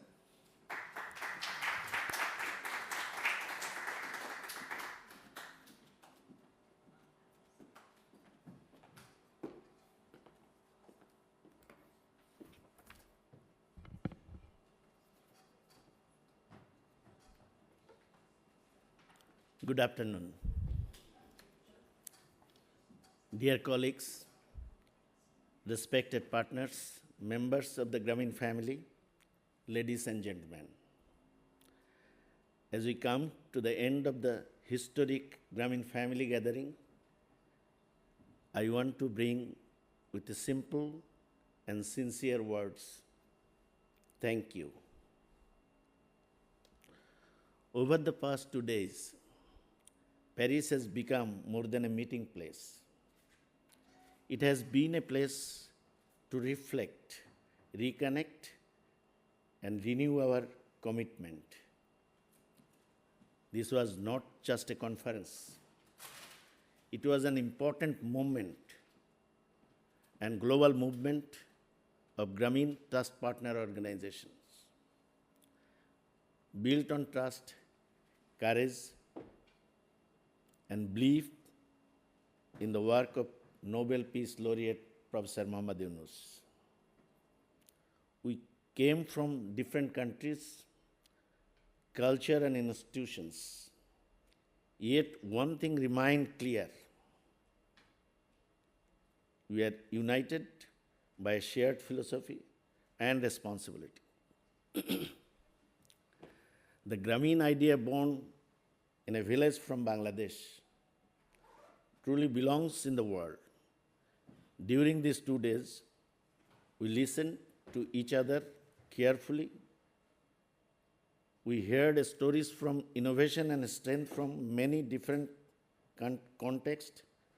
We learned how Grameen principles are helping refugees, empowering women entrepreneurs, supporting small farmers, creating dignified employment for the youth, and building climate resilience. Our message stood out. The challenge we face today are complex and global, but so it is a strength of Grameen families. Our discussion on zero poverty reminds us the financial inclusion is a powerful but not enough on its own. Poverty has many dimensions, and we must address it in a historic way, combining finance with health, education, insurance, housing, and social protection. Our discussion on zero unemployment showed that entrepreneurship can create dignity and independence when properly supported. Across countries, we saw inspiring example of women-led business, youth innovation, and SME development creating livelihoods where formal employment opportunities are limited. When discussing zero net carbon emission, we faced one of today's gathering challenge. Climate changes is already affecting the communities where we serve. The solution shared, green microfinance, climate insurance, and new technologies show that Grameen institution can lead climate action as innovators. Ladies and gentlemen, one of the most valuable outcomes of this gathering happened outside the formal discussion, in the conversation over coffee, bilateral meeting, and moments of recognition when I realized we face similar challenges. These gatherings help bridge distance between us. We acknowledge that despite our shared roots, we have often worked separately. Over these 2 days, began building a stronger ecosystem, one that respects diversity and independence while encouraging collaboration, shared learning, and collective voice. Let me be clear. Our goal is not centralize or impose uniformity. Our goal is connect, support, and amplify one another. Grameen Trust and Grameen Group aims to facilitate this process by creating platform and partnership that encourage cooperation built on trust and shared purpose. These gatherings also remind us that the world watching the Grameen family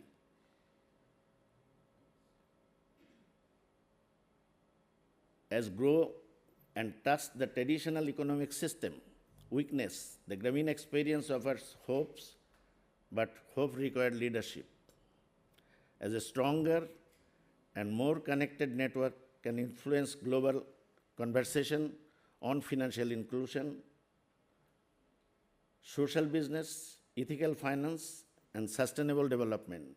Together, we can shape policy, attract responsible investment, and ensure the voice of communities we serve are and here.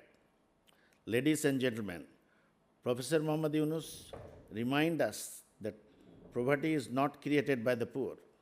It is created by system. This insight gives us responsibility. The vision of 3-0, zero poverty, zero unemployment, and zero net carbon emission is not a slogan. It is a call to redesign our ecosystem for people and the planet. As we leave Paris, the real work begins. Success will not be measured by decision alone, but by action. The partnership we build, the initiative we create together, the knowledge we share, and the impact we achieve collectively. Let us stay connected. Let us learn from each other. Let us turn shared values into shared action. Before closing, I express my sincere appreciation to the Grameen Credit Agricole Foundation, especially Raphael, the chairman, Veronique, the managing director, and a special thanks to Philippe, the general secretary, for their support in hosting this gathering. I thank you all speakers, moderators, organizers, and participants who made this 2 days event meaningful. A special thanks to them, those who are work in the back end to make this event successful. Again, a special thanks to Tasmina and Mateen of Grameen Trust for their dedication behind the essence in partnership with the foundation. Dear friends, the Grameen journey has always followed a simple belief. When people are trusted, they rise to the occasion. The same applies to institution. Let us trust on another. Let us act together. Let us carry forward the spirit of Grameen with humility, integrity, and courage. This gathering is not an end, but a beginning. This beginning is more connected Grameen family, a strong collective voice, and a renewed commitment to building world of 3 zeros. Thank you for your leadership. Thank you for your partnership. Thank you for your belief in the power of people and the Grameen philosophy. Safe travels, and let us meet again, not only the word, but in action. Thank you all.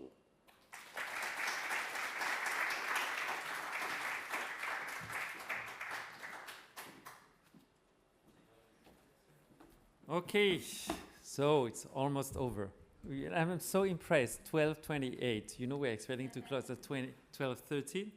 So anyway, before that, I just want to, thanks, okay, Master of Ceremony, you know who you are. So Martin, you come on stage. No, I just wanted to remind you that we do have a training session at 2 o'clock. It's in room Alsace, so it's again on the first floor.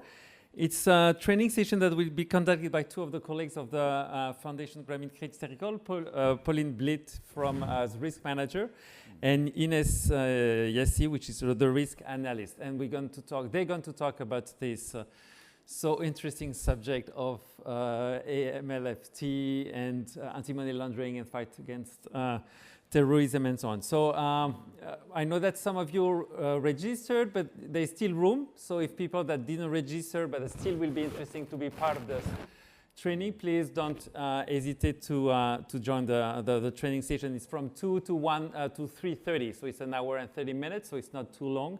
So you will have time to do shopping in Paris afterwards and so on. I hope it will not go to rain today. And before saying goodbye, I just would like you to go back to a short online evaluation so that we know what is the feedback you had from, so it's 3-4 very simple points and questions. So Anaïs, if you could, okay, it's not this one.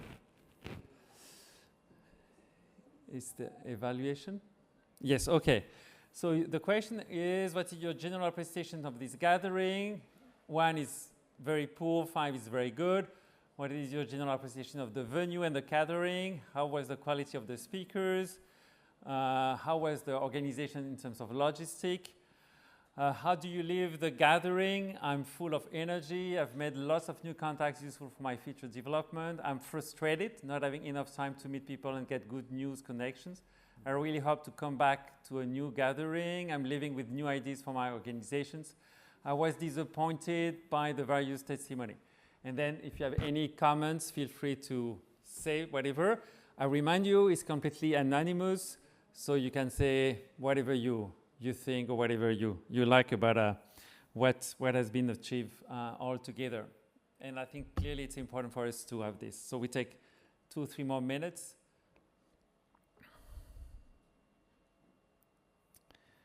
As we have 5 participants. And feel free to write your comments as well.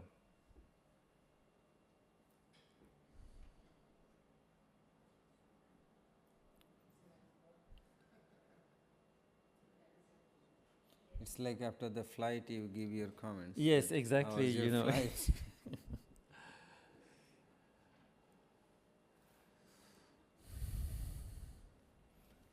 can ask everyone for a photo, group photo here. Again? For the closing. That normally happens. Just come over here. Okay, yes, why not? And from the back. Okay. What's your colleague's name? Anais? Yes, nice, yes. We should thank her. Yes. Indoor. So we have 13 people. We are a little bit more than 13, but so we're going to take a little bit less. Maybe even I had left. So we should be doing this also, right? So let's reach 20.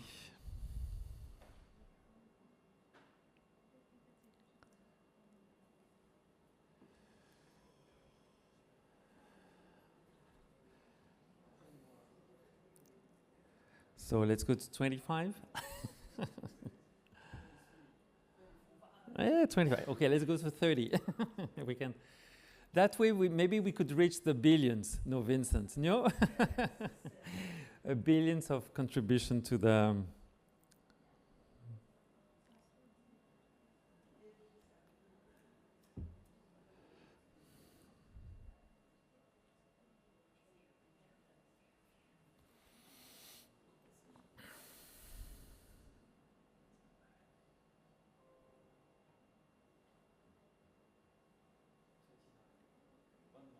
Yeah, one more.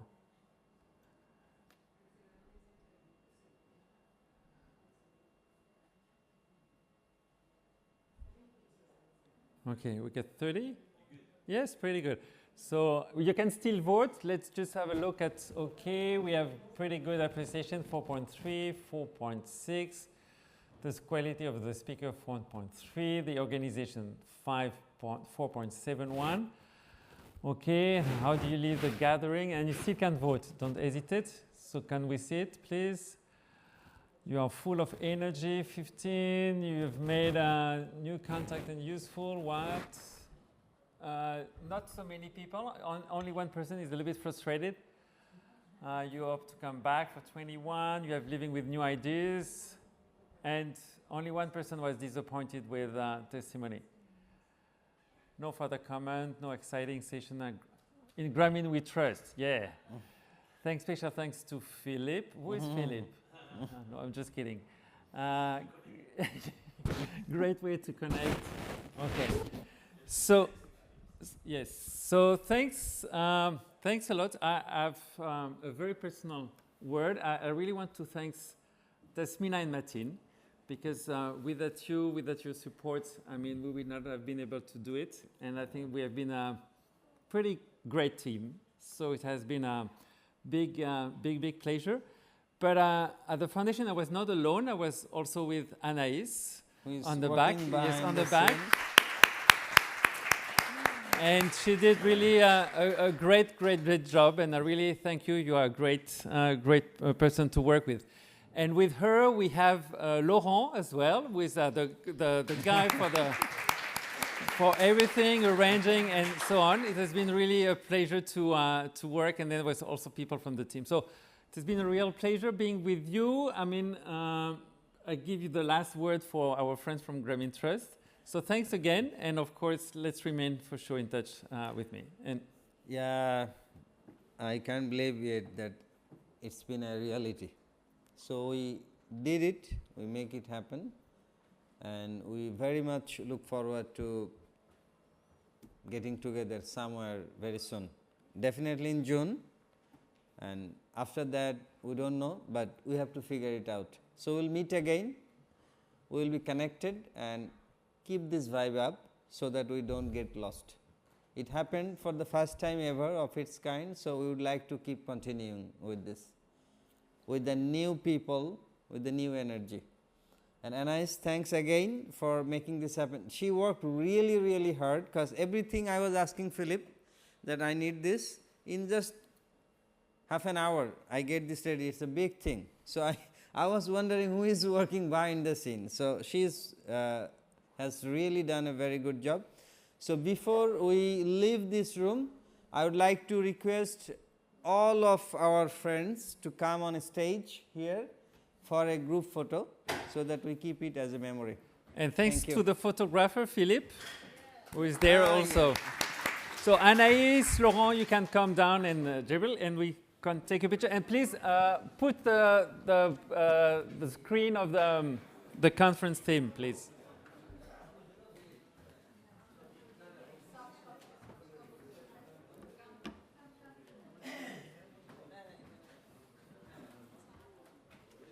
So the lunch will be again on the 6th floor, okay? No, take the other one. No, the presentation. Yes, this one.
Yes.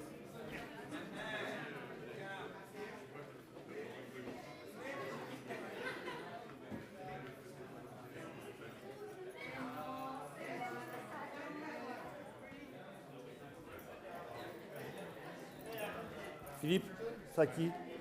Ah.